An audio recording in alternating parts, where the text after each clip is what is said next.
I. It's been a long time coming, bub, but we're finally doing it. Yes, sir. Finally starting a pod. For all you new people here, because you're all new, this is the Booth Sports Pod. We're just two bros, smarter than the average Joe, and wanted to share our insights on sports on the world. We post every Tuesday. We'll just talk about the week in sports. Now, the hot topic today. Let's talk about that Bills Chiefs game yesterday. You want to start? Yeah, I thought this was the Bills' year. I thought they were finally going to do it. You know, barring any of the injuries on the defensive side of the ball. I really thought they were, at home, like all this momentum on that like 6-game winning streak at the end of the year. I'm like, dang. Like in the Chiefs, like all their problems, I thought this was the year, and they were close, but they've been close every time. I don't know what it is, man. They just have the number. Yeah, 27-24. Chiefs come out on top. Kelsey shows up, 75 yards, two TDs. The yardage is not like the most for him, but those TDs were clutch. The one when he caught it at the 5, ran to the left side of the end zone, that was perfect. Let me tell you what. Yeah, But I was just really impressed with the Chiefs. Just yeah, I you know, was I too. Like a lot of people doubted them coming into the postseason because they struggled throughout the regular season, but it's Patrick Mahomes and Andy Reid. You got to know that that's 6 years in a row they've made the AFC Championship together. They're a Yeah, I mean dynasty with for all the sure. with all the dropping issues and like Yeah, the young receivers and how they've struggled all year, I didn't know if they could lock it in for the playoffs, but obviously they put up two pretty good performances, so they're going to be going up against a hard Ravens team, so I yeah. think that's where you're really going to know what they're made of. Yeah, the Chiefs won. I think they were the better team, but Stephon Diggs drops a ball. Probably a touchdown. Very good chance it's a touchdown. What is going on with Stephon Diggs at that moment? That it was either a touchdown or that would have definitely changed everything about that game. Like it was like what, like 8 minutes left in the fourth quarter. I mean, that was like what a devastating drop from like what you think is the best player. I mean, he struggled all year pretty much. Like he had a pretty good beginning of the year, and then I think after that Jags game, like it really hasn't been the same. Yeah, I, I I don't. that's very unrealistic for just yeah, you don't see that from him often. I Yeah, was very shocked about. definitely a down year from Stephon Diggs from all like the Twitter, like stuff going on Twitter with him talking and like a lot of people questioning his like time with the Bills, and he also went like 4 games this year without 100 yards, which was like not usual for Stephon Diggs. But like, what do the Bills do from here? You got Josh Allen's cap's gonna double this year. They're gonna have to Yeah, make I room for mean, him. he's got so much money. I mean, he deserves it. One hell of a guy, but you know, I think there's a lot of questions with obviously your wide receiver core because when Diggs doesn't have a good game, like who do you go to? Like you need to have like a true wide receiver too, not like Gabe Davis that'll go off every other game. So I think Yeah. you just need more consistent, and I think we did see that kind of in Kincaid and Knox were a good tight end combo, but I think you need a true wide receiver too. Yeah, And I Kincaid's gonna did be a like what I saw problem. with James Cook. Like I thought he progressed pretty well this year. Finally having a rushing game. Yeah, that first half the Bills dominated on the ground, but Dalton Kincaid, dude, he's gonna be a freaking tight end of the future, dude. I love Dalton Kincaid. Him and Laporta are like some of my favorite people to watch right now. Yeah, I think tight ends this year were pretty fun to watch. With Kelsey having a down year, I think it was giving opportunity for more people to shine, like people like rookies, like you said, and Kincaid and Laporta, and then obviously Njoku has his breakout year, and just pretty fun to see these tight ends Yeah, popping off. Njoku on the back of Joe Flacco just had some of the best stretch of his life. Um, Ravens 34, Texans 10. This game was close at half, 10-10. I didn't know what was gonna happen at half. I thought Ravens were gonna come out in the first half and just dominate the game, but it didn't look like that at the beginning. Obviously, a punt return kind of shifted the momentum towards the Texans, but Ravens just dominated the second half. Yeah, I mean, my prediction early was that they were probably going to keep it close to probably. My guess was the first quarter. They kept it longer than that, which I was pretty shocked about. But I mean, obviously the better team got ahead in the second half, and they didn't look back. Like however good the Titans are or the Texans are with CJ and how he's played this year, I think you were missing Tank Dell. Like Collins, I mean, he did all he could, but that offensive line was jumpy all game. They were getting dominated. There's not much you can do. Yeah, I'm not sure. I think it was like 8 um, pre-snap penalties on their offensive line, and their defense, who's a top 6 rushing defense in the NFL this year. Not only the Ravens running back, but as we expect, Lamar Jackson ran the ball over them and just played a crazy game as Lamar Jackson does. Probably going to win the MVP later on in a Oh, couple for sure. weeks, but the Ravens There's definitely have a shot this year to go all the way. yeah, there's just not much you can do when Lamar has a good game and that defense is playing the way they did. Like it's gonna take one hell of a performance from anybody to even go toe to toe with them. And I think you'll probably see that with the Chiefs. I think they're gonna run up their best game plan for them, but I don't know if they're gonna have it. I mean, it's at the Ravens, so I couldn't tell you who's gonna win that one. Yep. 49ers 24, Green Bay 21. This was a game that we thought Green Bay was going to win. And then like 5 minutes left, that's when the 49ers turned it on. Brock Purdy takes them down the field. They score. Jordan Love late interception at the end of the game. I really thought Green Bay was going to pull off something. Like no one expected them to be here at the beginning of the year with the young wide receiver core, the youngest team in football. Um, but hey, hell of a year for the Green Bay Packers. Yeah, man. I mean, it was really looking like it for sure. Like, you know, they they got off to a good start, and I'm like, okay, the 49ers are going to show up at some point, and they just kept scoring, and I was like, man, they're definitely playing. Brock Purdy. I know people criticize him a lot for being average with a really good team, but I mean, he was making throws I don't think I've seen him make probably since the Cleveland game. Yeah, So, he was definitely struggling in the rain with that glove, but when it mattered most, he did make a final drive, he did. and He also wiped his hand off mid throw, completed a pass. But Debo Samuel goes out at halftime and does not yeah. play the second half. It obviously didn't affect the 49ers this game because George Kittle was going at the beginning. CMC obviously dog, but that's definitely gonna affect them going into Baltimore next week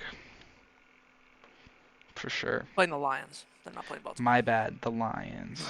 I was thinking of the 49ers, but You're good. speaking of the Lions, the Lions, the 3-1-3, 31-24 against the Bucks.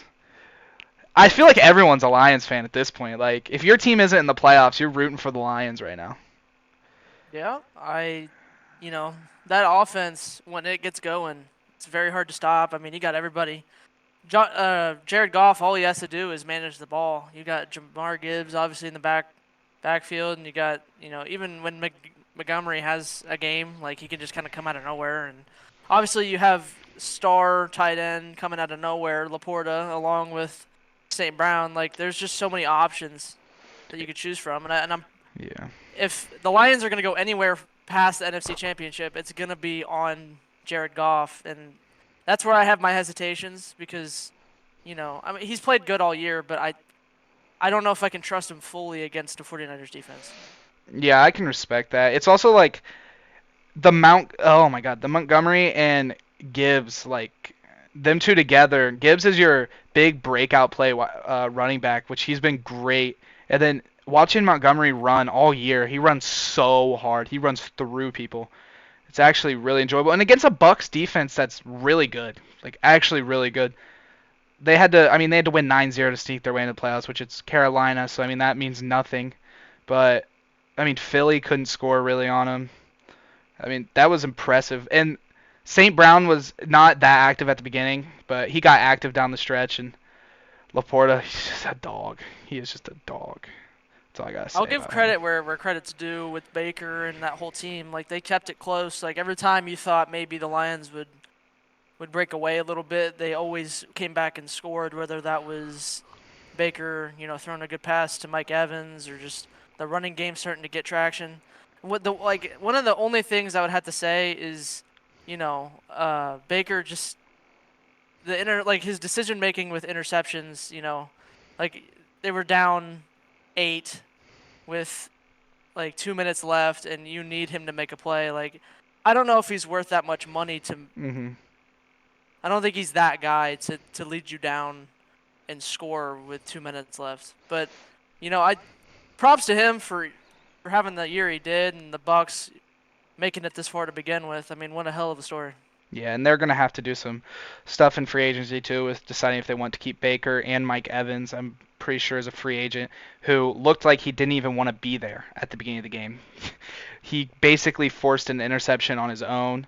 But I mean, down the stretch, he still got his yards. He had a buck 47, but it's Mike Evans. He's gonna get his yards whenever he can. Well, Yeah, that streak of 1,000-yard seasons is not stopping. no. I know Um, it. well, that was the recap on the weekend. Let's look forward to next week. You want to talk about Hell some of of them? games. Hell of a good games. You got Lions and 49ers, and like I said, the Lions defense is definitely going to have a handful. It's at the 49ers, so you're going to have that home field advantage along with all the weapons. I don't even care if Debo's out. Like you still have so many people, IU, Kittle, McCaffrey, like anybody can show up. So I mean, like the Lions defense, they can be iffy, definitely for sure, because every time they've lost or they've had a close game, it's like they give up touchdowns, and I'm like, is this even a playoff team? But I think they'll keep it close no matter what happens. I would like to think at least. I mean, I think with their shootout offense that they have, and obviously 49ers struggled really bad with the Packers out of all teams. So, I mean, anything is possible. Yeah, I think the Lions secondary, which they talked about on the broadcast too, they're not the greatest. So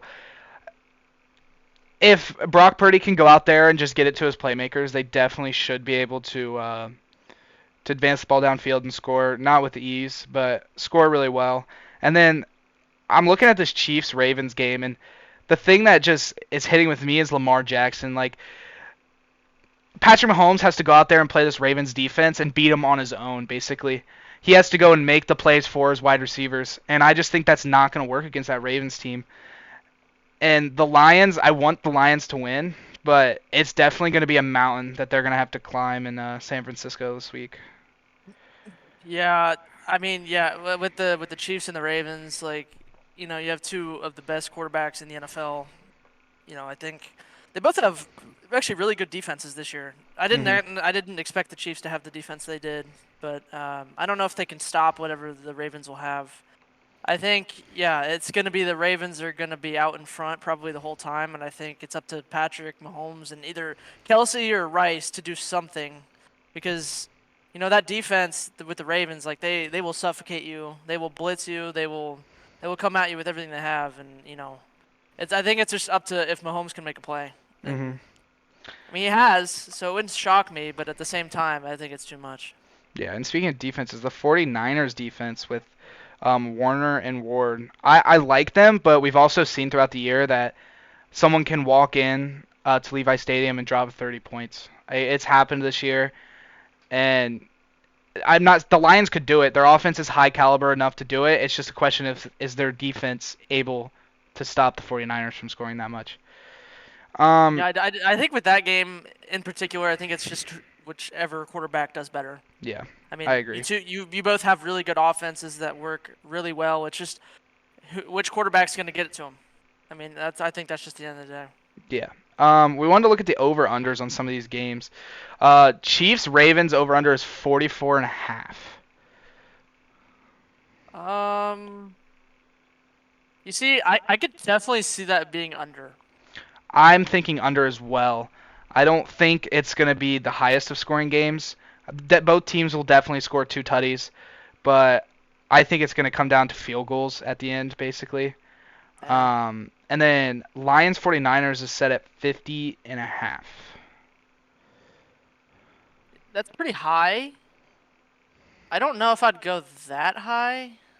I could definitely see it both scoring 20 at least. Like that, I think that's a pretty normal assumption. I don't know if I'd go 50, but I Hmm. think I'd probably go high 40s. Well, I'm not trying to give away my score predictions for a second, but I do think it will go over, not by a lot though, like under 55. But I definitely think it could hit the over, and I'm feeling a little bit more confident on that, just from like a viewing standpoint. But we got to make predictions eventually, We some do. point. We do have to make predictions. What are your predictions, Chiefs Ravens? I'm gonna say Ravens. Score? I think this is their year. Score probably like I'm gonna say probably a field goal. You could see probably 24-21 Mm-hmm. or maybe 21-17. Yep. I think it's be low 20s, high teens. I think both the quarterbacks are going to play well. I just think that both of the defenses are so good that it's going to be low. And I think ultimately the X factor is going to be either Justin Tucker or Lamar's running ability. I think that's probably what's going to get it done. I'm taking Ravens too. I just feel like in a game like this, we're gonna get down to the 30 and into the red zone. It's gonna be hard to score.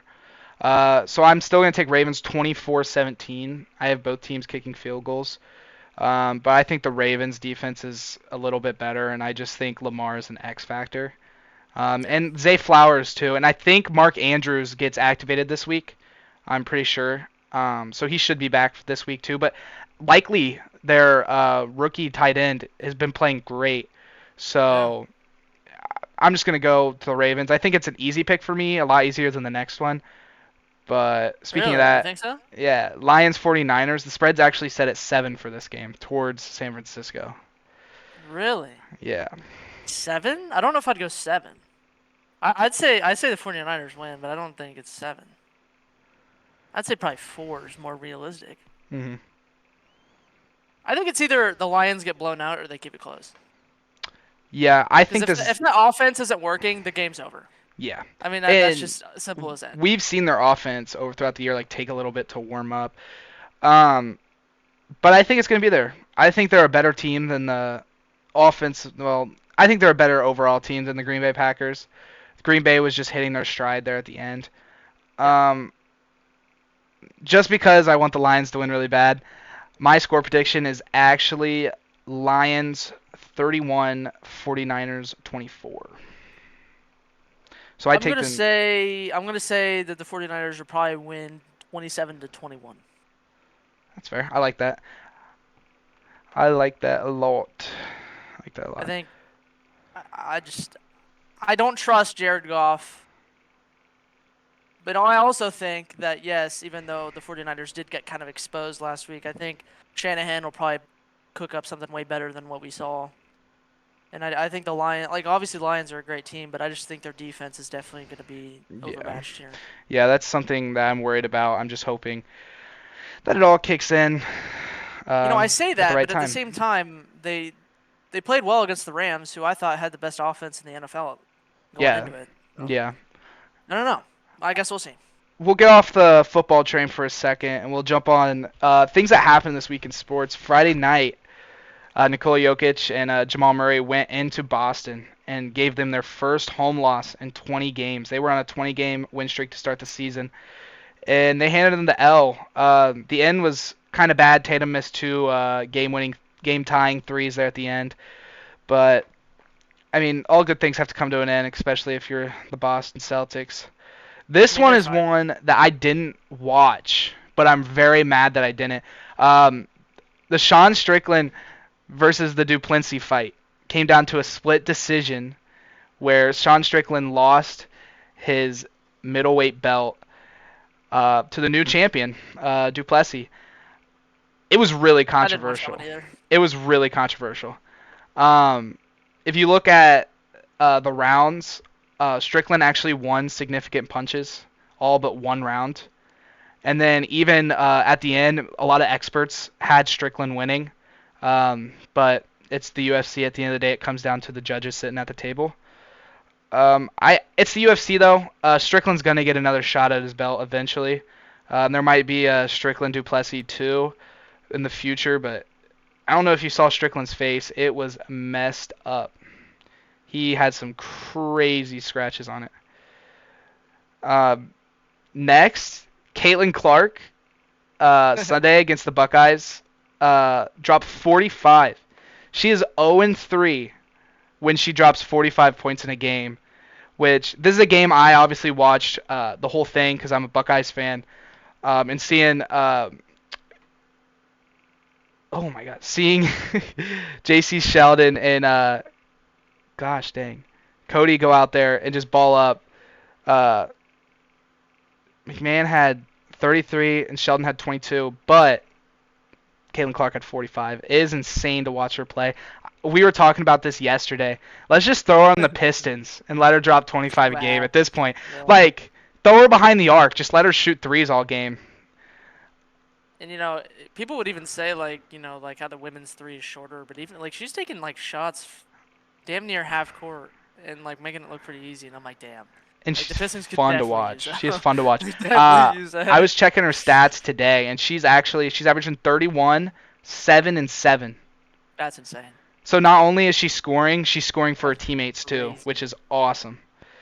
Another thing that came out before the weekend, a lot of rumors that Mike Tomlin was going to leave um, Pittsburgh, but rumors are that he is coming back for his 18th season to keep that winning season streak alive. But they need an OC, and they need to figure out their quarterback position. They got a lot to figure out. He got a lot to And figure out. I don't know if that's I don't know if Tomlin coming back is gonna make that better or worse. I mean, He's a magician. What when are you you run it talking when about? you run it back so many freaking times, like you have no time to rebuild, no good picks. Like they're so boring. They don't do anything for long-term success. They They have just a run it back with the same people, do the same thing, and then always have like a 9-8, 10-7. They'll get booted first round every year. It's like I don't know what the formula is for that, and I don't think it's gonna change unless either Mike Tomlin retires or they make a change in the GM, or I don't know. They're gonna have to do something. Yeah, no. It's definitely not fun watching Najee Harris take 7 years to look at a hole and figure out what he's gonna do. But going to the state over, Ohio State hired Bill O'Brien as their new OC. I know this is one that me and you butt heads on a little bit because we have two different views on it. But if you want to start, I mean, it's not like I hate it. I don't like his track record that well. I mean, I know he did really well at Alabama, and obviously he coached the Patriots when they were really good in the late 2000s and then early 2010s. But like, I mean, I don't think it'll be bad. I think he'll probably be around the same level. I just, hmm it is nice to see Ryan Day finally get rid of his play calling because I don't know how many fourth down jet sweeps on the short side of the field I could take. So it's nice to yeah, get a different play caller. yeah. When I was celebrating the day that Ryan Day said he was going to stop play calling, but in that they said that they were going after a established OC, and Bill O'Brien's won Super Bowls. He's won a national championship. And yes, the last couple years of Bill O'Brien, Bryce Young was good, but other than that, might not have been that great. But I think they went out there and got an established OC, which is what they were looking for. And at the end of the day, the players are gonna have to go make the plays. Like Ryan Day was literally not even giving his players a chance. But when you got Harrison and Junkins in the backfield, the amazing wide receiver core, I think we're gonna see a different Buckeye team this year that really just comes down to like a balanced offense, which I think Bill O'Brien does good. So this is one that you're not too familiar with, but Tara Vanderveer last night passed the almighty Coach K in all-time wins. That is insane, bro. I saw a stat that her first win was in 1973 Really? as a college coach. That is Wow. dedication. That's literally 51 years ago. Yeah, That's crazy. half a century she has been coaching and winning women's basketball, which is insane. I think it's 1,203 wins. I respect it. I mean, I don't care what level of basketball you're at, dude. That's insane. And last on this week in sports, this is just one that we can talk about every week until the NFL draft, until Yeah, something happens. But what are the Bears definitely. going to do with Justin Fields in that number one pick? I mean, I thought it was quite obvious. I don't know why it's a big like talking point. I don't know why people argue about it so much. I think you saw his potential. I mean, obviously you have an offensive line that sucks. I mean, your defense came alive halfway through this last season. Like so many positive points to leave off on. Like I don't understand why you would want to reset the whole button and go through this over again when Like you have a really promising prospect right in front of you. Run it back, get so many draft picks, make the offensive line better, get your wide receivers, build on that defense that already showed so much promise. I just think Bears fans are a little delusional. Yeah, I think Justin Fields staying is the best fit. That number one overall pick, I don't know if they trade down like one or two spots to get some more value out of it. Maybe like pick up like another late round pick. But I think you gotta look at it of what like the Lions are doing right now. Since Justin's got there, the O line's been bad. They've had inconsistency at wide receiver until they got DJ Moore. The running like Herbert did. Oh my God, he did good this year, but like they've had turnaround. Like they're shipping out defensive players, bringing new defensive players in. And if you look at what the Lions have done when they got new ownership, it was give it some time. Let's let the coaching staff get in here. Let's let these players get in here and understand. The Bears have been just in and out of coaches, and I think they just need to stick with what they're doing. They had a good defense, not a great defense, but a good enough defense towards the end of the year. And Justin Fields was playing good. He started that connection with DJ Moore throughout the whole year. I think they just need to get an O lineman, a wide receiver in the first round, and I think they'll be just fine in the NFC North. Yeah, like I said, I think you should trade down. I mean, there's so many teams this year that are desperate for a quarterback, and there's a lot of good prospects in the draft. So your pick is going to be worth a lot more than it usually is. So you could definitely give it to the Patriots or the Commanders. I mean, you can give it to any of these teams that really need a quarterback. You can drop down, probably get Harrison because of how many people want quarterbacks. And then even then, you could still and go get an offensive lineman that could change your entire offensive line, which has Mm-hmm. been so bad. So like, So I think you get much more progress done with doing this instead of drafting a quarterback. And I'm obviously Caleb Williams, but I don't know. I think you just take with what you got and you run mm-hmm. with him. A little on the college football portal. I got three teams here that I want to highlight their movement in the last couple weeks. But we can start with Ohio State landing two former five-star Alabama recruits, Caleb Downs and Julian Saying. Um, I like this. I think the QB room in Columbus is going to be really full with Air Nolan, and then they got a couple more 3/4 stars coming in the year after. So definitely expect a bunch of transfers out of there this spring, at least two. Probably Brown and Ken Holtz. But it's definitely the next 3 years as a Buckeyes fan is definitely going to be confusing because you're going to have QB battle after QB battle, and you're just going to have QBs leaving. Like I'm not gonna sit here and say I'm gonna see Julian Saying on the field. I know he's the number one quarterback in the class, but I don't know. Am I gonna see Aaron Nolan playing in a Buckeye jersey? I don't know.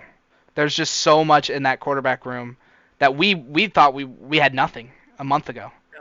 But there's so much in there now that it's kind of overwhelming. But I know the coaching staff will figure it out. And Caleb Downs, that's just going to add to that secondary, bringing back almost the whole entire defense. Denzel Burke, Hancock, Ransom, he's definitely going to level up his play, and he just played alongside Kool-Aid McKinstry too, so he knows what he's doing and he just played with Nick Saban, so that'll definitely be fun to watch. You got anything else on Yeah, that?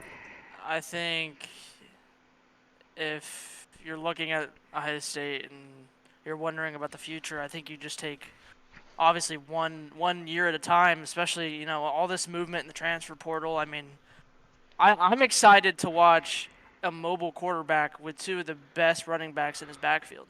Like to Yeah. me, I think Bill O'Brien sees this backfield and is like, I could do so many things with this. It's not funny.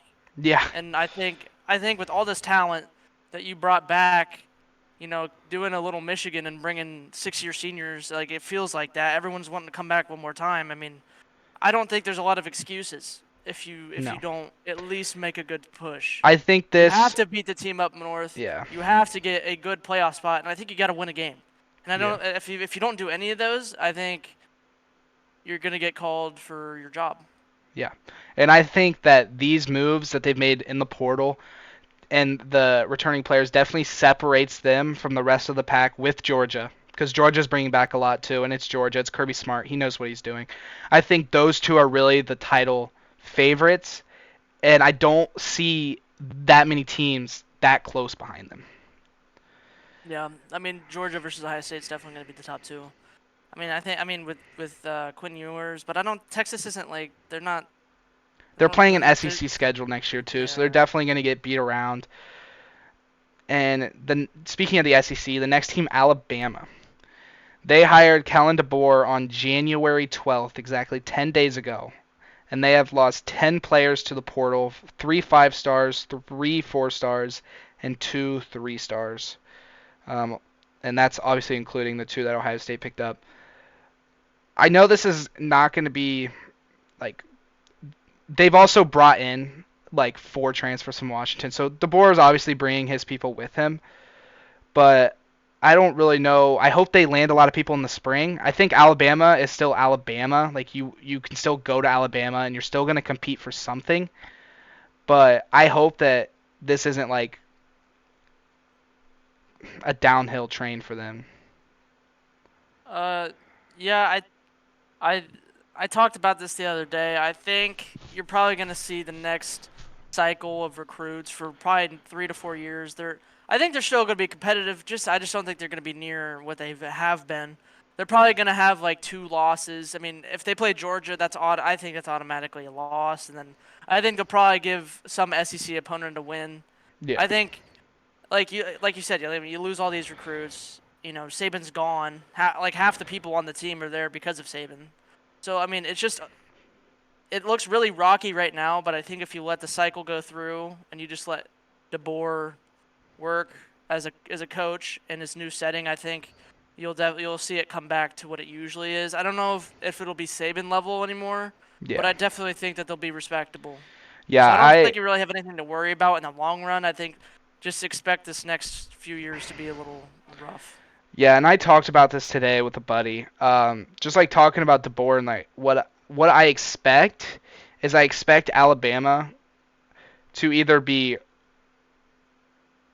SEC contenders every year in 5 years or Kellen DeBoer fired. I think there's no way in 5 years he's there if they're a 9-win team. That's what I'm saying. If he can't get them back to the level that Saban had them in say 4 years, 4 or 5 years, I think DeBoer's fired.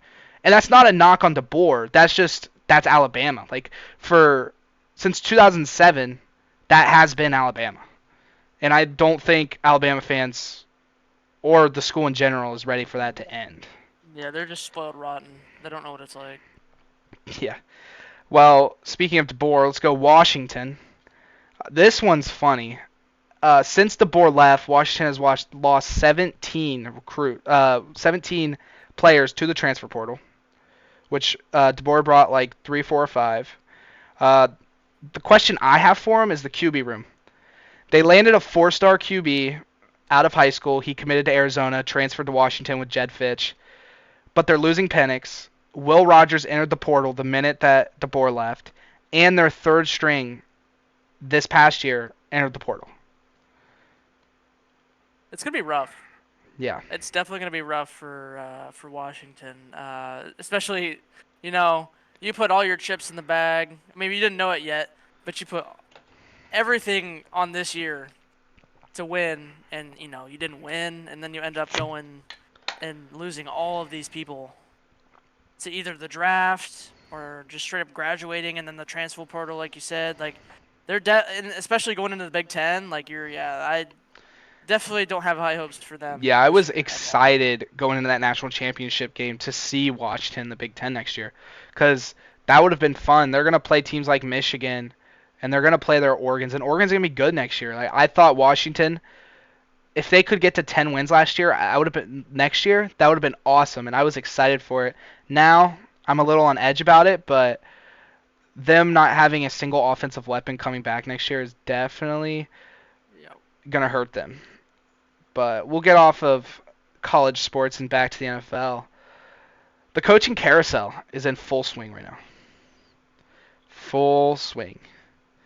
And we got some, not all, of the openings right now, but the Raiders 2 days ago officially signed Antonio Pierce. Thoughts? Yeah, I think that's a really good hire. I think you get the guy that gave you some life when Josh McDaniels took this team and drove it right to hell. I think you saw a lot of good things with him, beating the hell out of the Chargers and then going into Arrowhead on Christmas and getting a win, even with horrible quarterback play. I think that's all you need to see from an organization that has definitely struggled with head coaches. I think Hmm. you take what you get, and he's a really good prospect. I think he brings back a lot of the culture that they've been missing. I think there's a lot of positivity with the players, and I think realistically, you get a good quarterback in there, I think they're going to be pretty competitive. Yeah, I think it's a great fit. You bring in somebody who's a locker room guy. The players love him. He's someone that has proved you that he can win some games and win big games. Like that game in Arrowhead's a big game. They don't know it at Prime the time, but they're time. going to be playing a team that's going to be competing to go to a Super Bowl. Like that's a huge game in prime time. And it's like I said, as a locker room guy, it's someone that all the players like, and they're rallied behind him. And I think they're just as much of a factor on why he was signed than the organization liking him. Next, the Chargers. Not official yet. I just saw today that Harbaugh will have his second interview with the Chargers this week. Um, I think it's the perfect fit. He coached at San Diego State. He's been in the south part of south part of California coaching. He coached at San Francisco. I think Michigan is taking a big hit to the draft this year.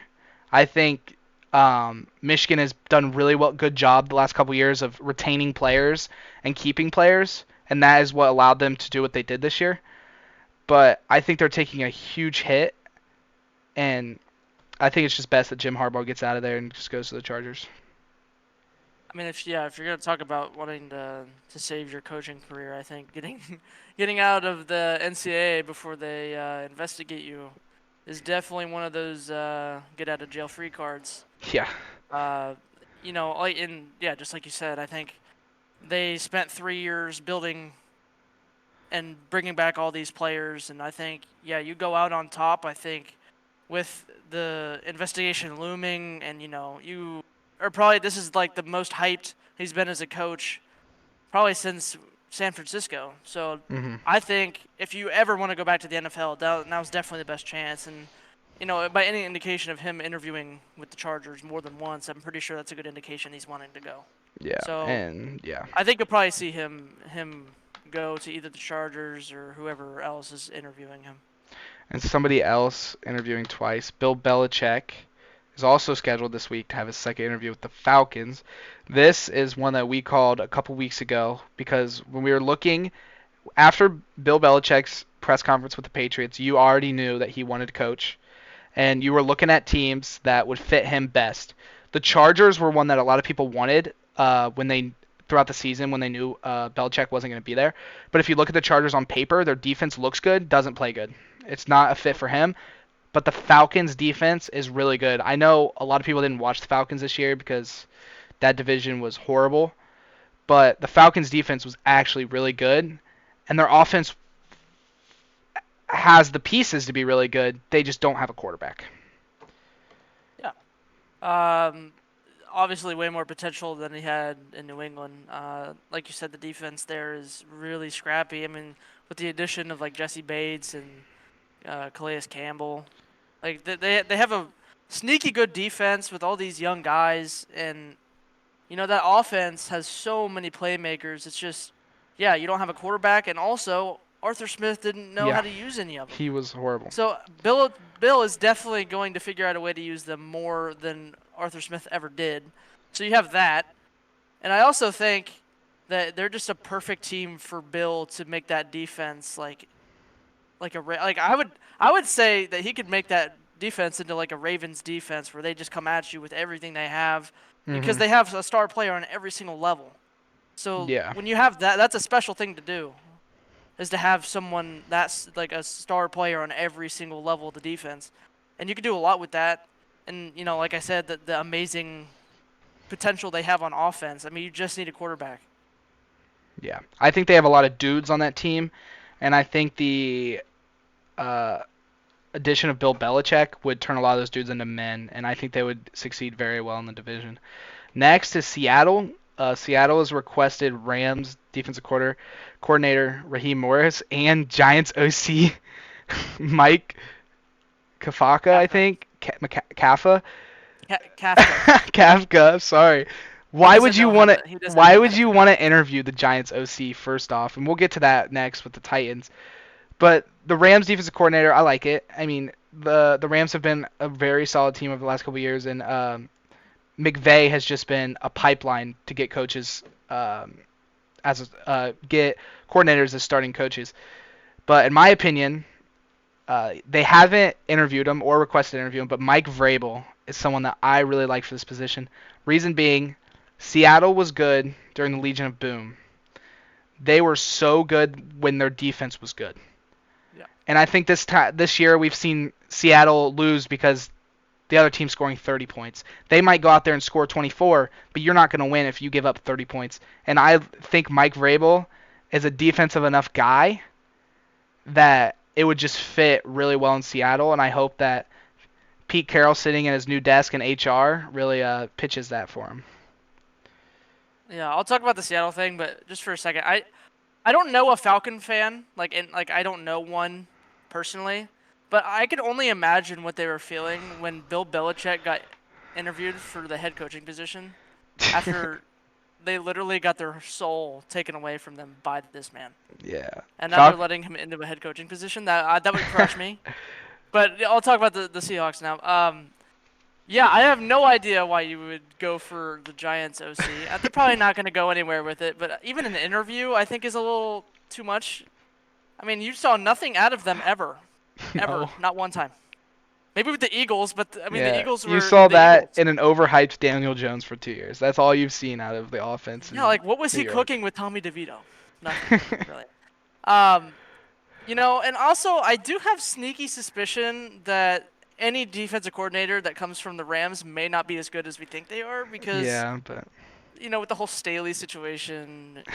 yeah, I don't know if that's just one bad guy doing it, but I mean, I'm sure that Morris would be better. But I do think Vrabel would be a good coach for any team, really. I think, yeah, you know, I think his style of football definitely has good results when your team is built for it. mm, And I think that the Seahawks are definitely one of the best teams that want to play now. yeah. And So, it's just like looking at the teams that haven't filled coaching positions, and there might be some more down the line. You're gonna get some late people that drop, but like Titans, obviously Vrabel's not going there. Commanders, yeah, doable. Why would I want to go there if I'm Mike Vrabel? Panthers, why would I want to go there? Chargers, it's the same thing with Bill Belichick. It's on paper they look good, they're not great. And Seattle's a team that they were good. Their head coach didn't get fired. He retired, so they're good. They're already ready to go. They can compete for the division if they want. And I think having a quarterback like a head coach like Vrabel that has been to the playoffs over the last couple years, I think that's good. Next up is the Titans. This is funny. So they've requested to interview four people. I'm going to highlight three. Bobby Slowick, offensive coordinator at Houston, Bengals OC Brian Callahan, and Panthers OC Thomas Brown. Would you like to comment on any of that? okay. So obviously the elephant in the room, the Panthers offensive coordinator.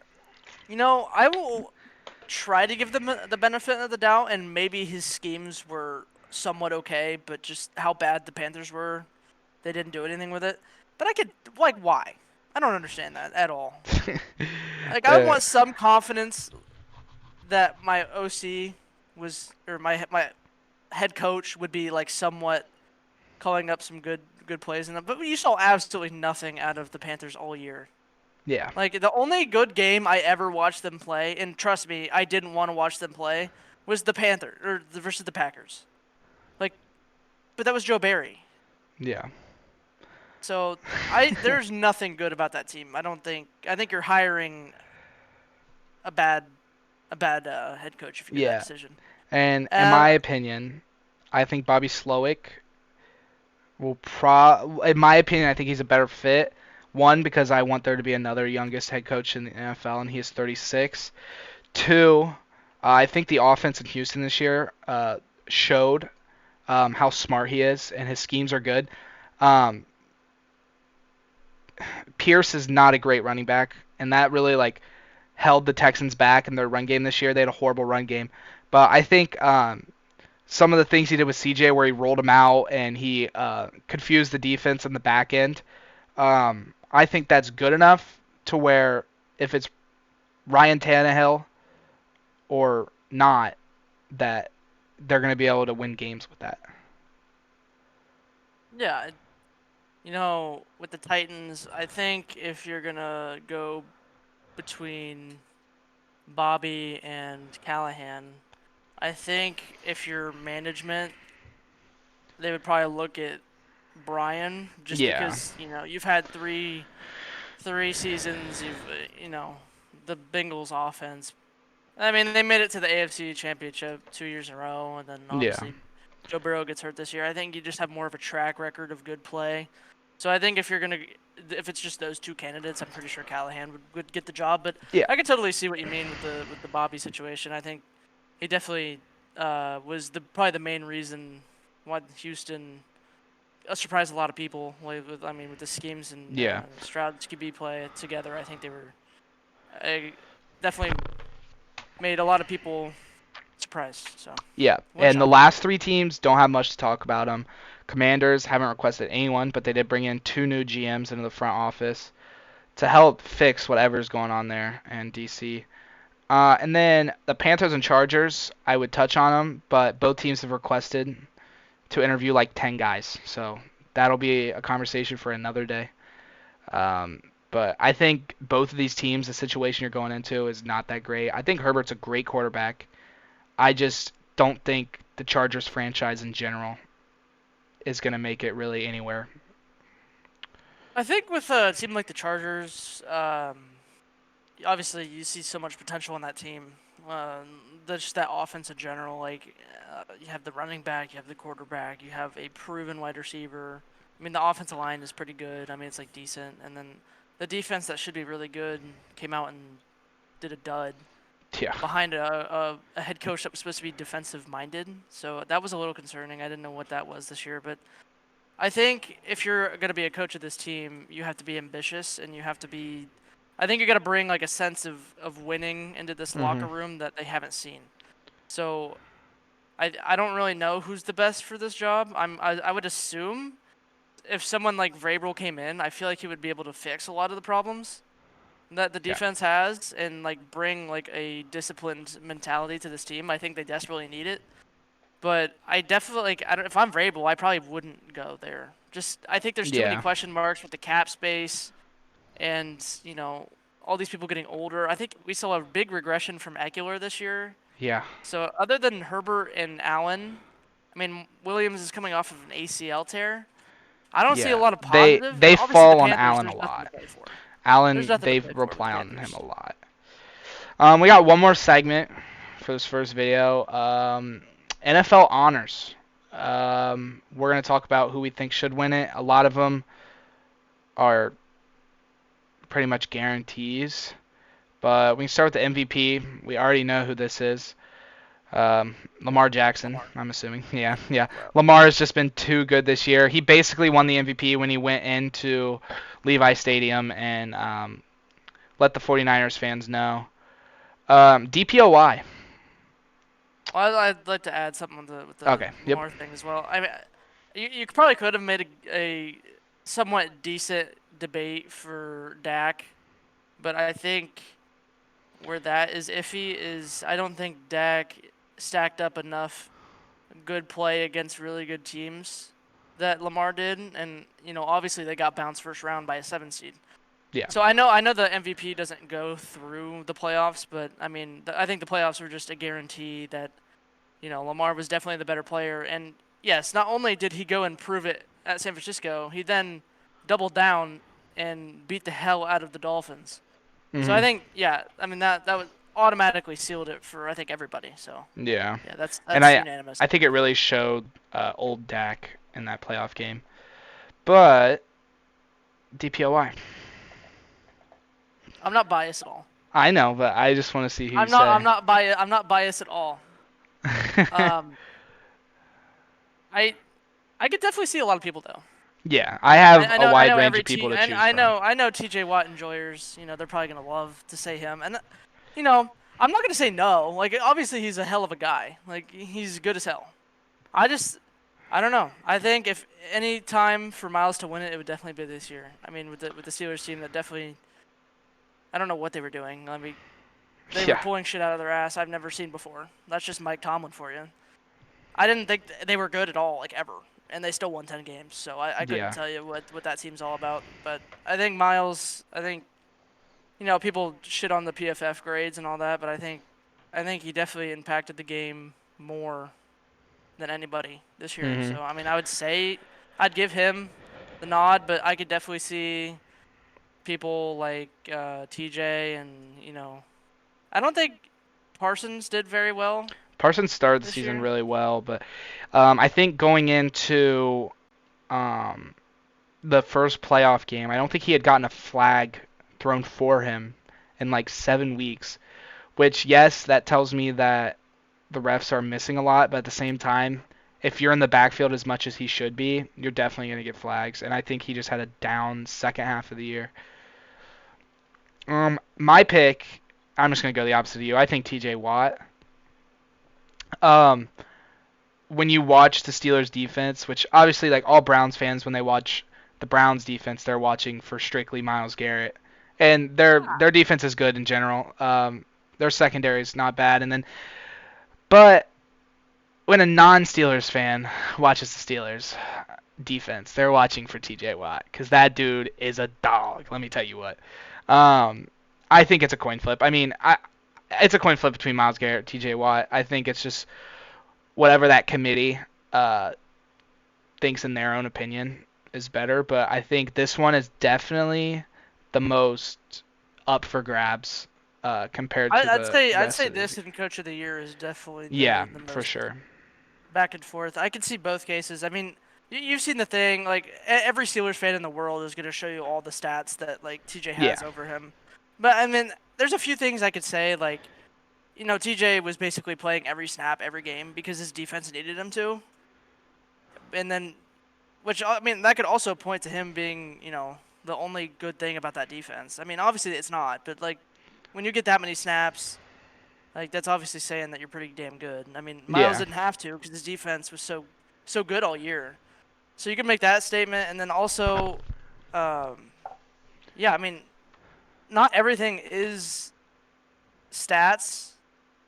Like there's definitely an eye test that a lot of people don't see when they talk about defensive player of the year. But I think it's the super big toss up between T.J. Watt and Miles Garrett. But I think we knew that already Yeah, for sure. going into this. Um, next up, offensive rookie of the year. I think this one is a done deal. It's C.J. Stroud, but I want to give props to Puka Anua because he had one of the best rookie receiving seasons of all time, and I think that's going to go under the radar in the future when you're looking back at this season because C.J. happened to have arguably one of the best rookie quarterback seasons of all time.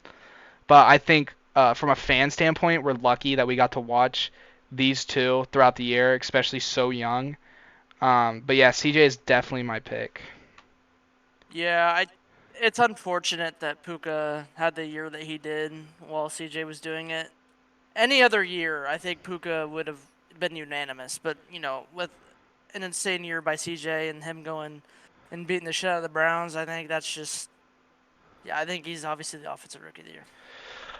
Defensive rookie of the year. Right now, the betting favorite is Jalen Carter in Philly. Um, I am personally gonna pick the dude that's second on that list, which you can probably guess, but Will Anderson. Um, if you haven't picked up on this pod already, I'm a big CJ guy, so I watched a lot of Texans game down the end of the stretch, and when the Texans needed him the most in that Week 18 game against the Colts and the first round of the playoffs, Will Anderson really stepped up and really played amazing. If you looked out the year, I think he led the team in sacks. And for me, Jalen Carter, he kind of gets overshadowed with some of the defensive players on that Eagles team. But I know it's a long shot, but I'm definitely gonna take Will Anderson. You know, I would have taken Jalen Carter if they didn't lose 5 out of their 6 games and then lose a playoff game. I'm gonna have to agree with you. I think Will Anderson, I think overall, helped their team more. Yeah, So I and mean, I don't know. I think it's just unfortunate. I think Jalen probably would have ran away with it if the Eagles didn't collapse mhm. the way they did, and I think just when Houston was getting hot, the Eagles were getting cold, and I think that's just. Yep, it's I right, mean, I'm not right sure the place, right stats time. are close together. It's just yeah, I think it's just based on team success, and Houston had it. So Yep. Coach of the year. again, not biased at all. Um, Obviously, you're thinking I think it's Stefanski, yeah, it's not close in my but opinion. in Yeah. my opinion, coming into the year, the Browns were already projected. I know the Browns were not projected injury on injury on injury on injury, but I think they were projected to be a 10-win team, and Stefanski got them there. I think Matt LaFleur or crap, I'm having a brain blank. This is so D'Amico bad. Ryan's. D'Amico Ryans. I'm sorry. I've been thinking a lot today.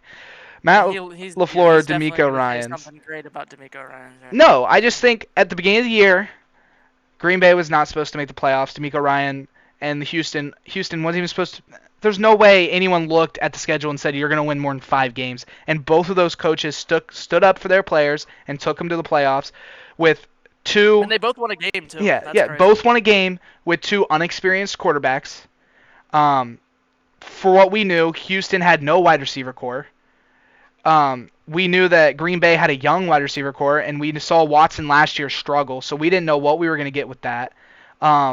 Green Bay ran the ball great with Jones, and both teams' defenses did exactly what they needed to do. I think both of them can have their own case for Coach of the Year, but I definitely think it's between them two. Stefanski did do a great job with the amount of people on IR. I mean, they had more people on IR than wins, but I'm gonna give it to D'Amico Ryans or Matt LaFleur. No, you don't have Nope, those are my two. a stat one. Well, you do have to remember it's not like I know the playoffs definitely. I Yeah, I think the know. playoffs should be I implemented think in they should this, matter. but a regular season standpoint, I mean, obviously I respect the hell out of Lafleur and Ryan's for doing that. Nobody knew what Green Bay had. I mean, you have Jordan Love who sat behind Rodgers for 3 years. I mean, he played like 2 games, and you have the Texans. Nobody expected much out of them. Like new quarterback, new head coach. Like definitely didn't expect him to do what they did. But I just think with the team that the Browns had at the beginning, and immediately all of that goes away in like 4 weeks, and it keeps getting worse, and then it keeps getting worse after that, and then you still end up in the playoffs. I don't think it's debatable. And last one, comeback player of the year. I think me and you both have the same opinion on this, and I'm going to try to keep this podcast under an hour. But DeMar Hamlin, I'm just kidding. A lot of people are DeMar Hamlin. I think he's still the betting favorite. But in my opinion, I watched DeMar Hamlin get the ball on a fake punt last night and get absolutely Yeah. nowhere. And I think that's been his year. I think it's a tragedy what happened last year. And I'm super glad that everything that has happened after that point for him, I'm glad he's well. I'm glad he's playing the sport he loves again. But at the end of the day, Joe Flacco looked like prime Aaron Rodgers out there playing football at the second half of the year, other than the last game. But for those 4 games, 5 game, was it 4 or 5? I think he's joined in like week 13, All right. so that was 5 games. For the 5 games at the end of the year, Joe Flacco earned my respect and earned comeback player of the year in my opinion. You see, I'm torn. Not really. Uh, Hamlin, yeah, of course. Like you said, obviously, horrible thing happened to him. He comes back. I mean, what a insane story that is on its own. Medical miracle. Like, yeah, I just obviously he'd be the favorite to be comeback player of the year, but I mean, he realistically is. I don't even think he should be eligible. I mean, He's been inactive for pretty much the whole year. I mean, he's played like 3 times, Yeah. maybe more than that. I mean, obviously, like yeah, what he did was incredible. But I mean, we're talking about football. We're not talking about a medical miracle. So Yeah. I don't think anyone was really close to being comeback player of the year other than Joe. I don't think anyone really had a good case. Uh, I know he only played 5 games, but like the I've never seen a quarterback play like that in a Browns uniform. So And you've seen a I know lot it's of not them. saying much. I know that's not saying much, but I mean it was impressive as hell. And you have seen a And lot he of just them. went out there and played, and he didn't give a shit what happened to him because he knew he's 38 years old. Yeah. So I mean, honestly, he just going out there playing for his kids, just playing for the fun of it.